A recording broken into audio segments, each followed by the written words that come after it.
இது என்ன தெரியுமா? பூண்டு. கேள்விப்பட்டிருக்கீங்க? இந்த பூண்டுக்கு நம்ம என்ன பண்ண போகிறோம் அப்படின்னா, இது என்ன தெரியுமா? Insulin injection. கேள்விப்பட்டிருக்கீங்களா? இந்த பூண்டுக்கு நம்ம என்ன பண்ணுறோம் அப்படின்னா, இப்போ ஒரு இன்சுலின் இன்ஜெக்ஷன் போட போகிறோம்.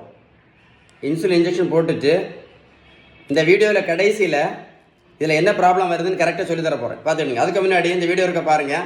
சரியா? இந்த உலகத்தில் சுகருக்கும் ப்ரெஷருக்கும் மாத்திரை மட்டும் சாப்பிட்டதுனால யாருக்காவது சரியா இருக்கா? சொல்லுங்களேன்.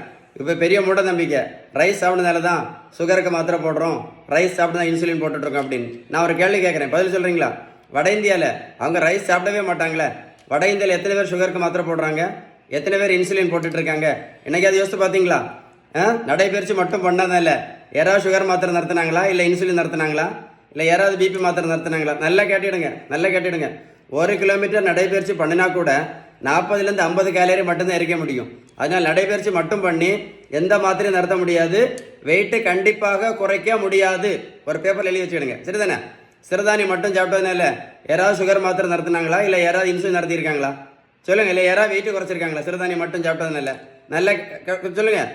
வெந்தயம், ஆவாரம்பூ, கரெக்ட் தானே? கொய்யா இலை, மாங்காய் இலை, கிரீன் டீ, மாங்காய் இலை மறந்துடாதுங்க, கரிஞ்சீரகம், கருவேப்பிலை, நெல்லிக்காய் ஜூஸ், நாவல் பழம். இப்போ ரொம்ப ஃபேமஸ் தெரியுமா? சிறு குறிஞ்சான் பொடியும் முக்கரட்டை கீரை ரொம்ப ஃபேமஸ். அப்படி தானே? இது எல்லாமே நல்லது தான். நான் என்ன கேட்குறேன் தெரியுமா? சிறுதானி இதெல்லாம் சாப்பிட்டதுனால யாராவது சுகர் மாத்திரை நடத்தினாங்களா? இல்லை பிபி மாத்திரை நடத்தினாங்களா? இல்லை கொலஸ்ட்ரால் மாத்திரை நடத்தினாங்களா?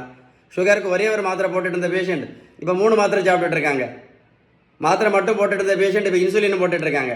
கருவேப்பிலை, கரிஞ்சீரகம், மாங்காய் இலை, கொய்யா இலை, நாவல் பழம், சிறுதானி. நல்லா கேட்டுடுங்க. மருத்துவத்துள்ள ஸ்டாண்டர்ட் புத்தகம் ஹாரிசன்.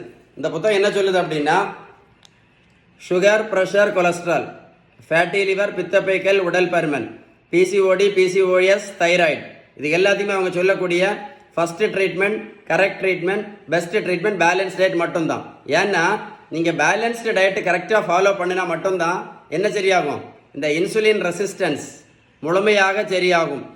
அப்போ எது ரொம்ப முக்கியம்? பேலன்ஸ் டயட் ரொம்ப ரொம்ப ரொம்ப முக்கியம். பேலன்ஸ் டயட்டை பற்றி ஏதாவது சந்தேகம் இருந்தால் கண்டிப்பாக இந்த நம்பரில் கால் பண்ணி பேசுங்க. திரும்ப சொல்கிறேன், நீங்கள் மாத்திரை இன்சுலின் மட்டும் போட்டுட்டு இருந்தீங்க அப்படின்னா இன்னும் 50 வருஷம் இதே மாத்திரை இன்சுலின் போட வேண்டியது வரும். நோய் கண்டிப்பாக முழுமையாக சரியாகாது. அப்படின்னு யார் சொன்னா? மருத்துவத்தோட ஸ்டாண்டர்ட் புத்தகம் ஹாரிசன். அவ்வளோ பவர்ஃபுல் எது? Balance diet. இந்த வீடியோவை கண்டிப்பாக லைக் பண்ணி உங்கள் ஃப்ரெண்ட்ஸுக்கு ஷேர் பண்ணி கொடுங்க.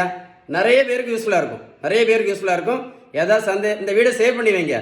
சேவ் பண்ணி வச்சு ஒரு கூட போட்டு கேளுங்க. அப்போ தான் நான் சொன்ன விஷயம் உங்களுக்கு கரெக்டாக புரியும். கரெக்ட் தானே? வீடியோ சேவ் பண்ணி வைங்க, ஒரு கூட போட்டு கேளுங்க. கண்டிப்பாக உங்கள் ஃப்ரெண்ட்ஸுக்கு ஷேர் பண்ணி கொடுங்க. Stay tune.